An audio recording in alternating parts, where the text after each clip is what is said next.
Namakuru ni imwe mu nkuru iri gukomeza kugenda itangwaho ibitekerezo n'abantu bagiye batandukanye, by'umwihariko niba ukoresha imbuga nkoranyambaga wabashije kugenda ubona aya mafoto ahantu hose. Turaza kugaruka ku mugabo waje kwica umugore n'abana be babiri b'abakobwa yarangiza agatoroka. Ibi byose turaza kubigarukaho muri aya makuru. Niba ari ubwa mbere ugeze hano ku muyoboro wacu, dukandire ku ijambo subscribe, like, share na comment, ubundi tujye dukomeza kugenda tubana mu nkuru ibiganiro tugenda tubagezaho umunsi ku wundi. Ni umuryango washenguwe n'agahinda gakomeye watangaje ku mugaragaro ko watangije ubukangurambaga bwa GoFundMe bwo gukusanya amafaranga yo gucyura mu gihugu cya Zimbabwe imibiri itatu, ari umwana ndetse n'umukurikira na mama wabo. Mu by'ukuri iyi ni imwe mu nkuru iri gukomeza kugenda ishengura imitima y'abantu bagiye batandukanye, aho baje kuza kwicwa mu buryo bw'agashinyaguro bakicirwa iwabo mu rugo ruri i Great Demon hafi y'umujyi wa Bedford mu Bwongereza, bakaza kuba n'ubundi baniciwe hariya mu Bwongereza. Mu by'ukuri uburyo bishwe mbere yo gupfa biteye ubwoba, dore ko kandi ari imwe mu nkuru ibabaje cyane. Natabo n'abakobwa be babiri basanzwe bishwe mu nzu yabo, maze inzego z'ubutabera mu Bwongereza zihita zitangaza ko umugabo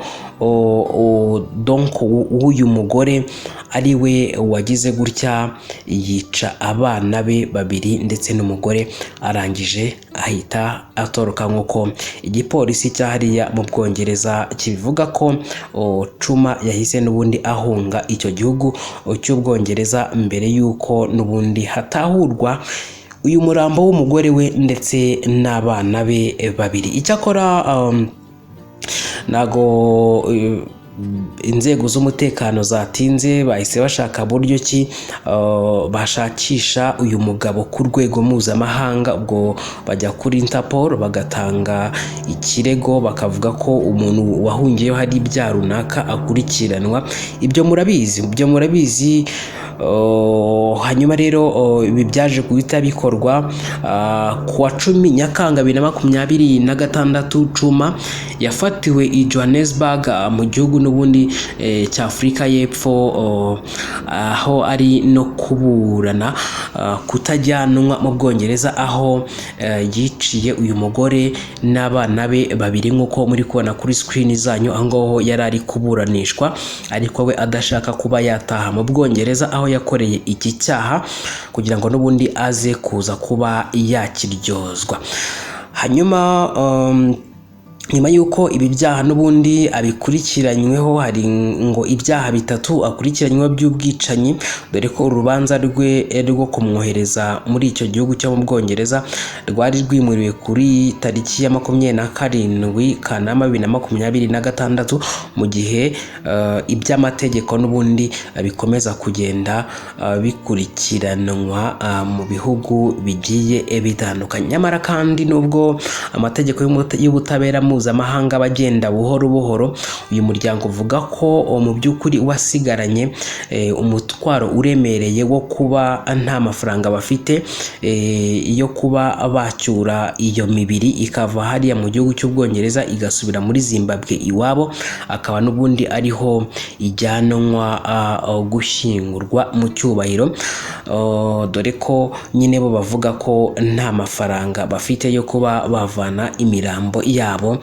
iri hariya mu Bwongereza ikaza kuba yashyingurwa n'ubundi mu gihugu cy'iwabo.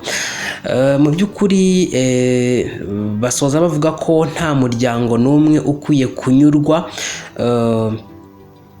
kuko wabuze uwabo, biba ari agahinda mu by'ukuri, bakavuga ko kuba abantu bakwicwa muri buriya buryo ari ibintu mu by'ukuri biteye agahinda.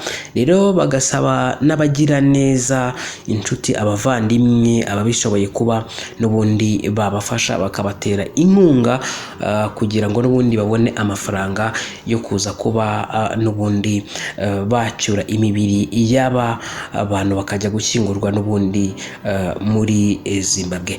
Ntekereza ko byari ibyo. Ubwo dusubire mu makuru yacu ari imbere, tuzakomeza kugenda tuba updatinga ibindi bizaba byatangajwe nyuma y'iyi nkuru tubahaye. Mukomeze kugira ibihe byiza, Uwiteka akomeze kubarinda kandi abarindire ubugingo. Assalamu shalom, shalom, hasta la vista.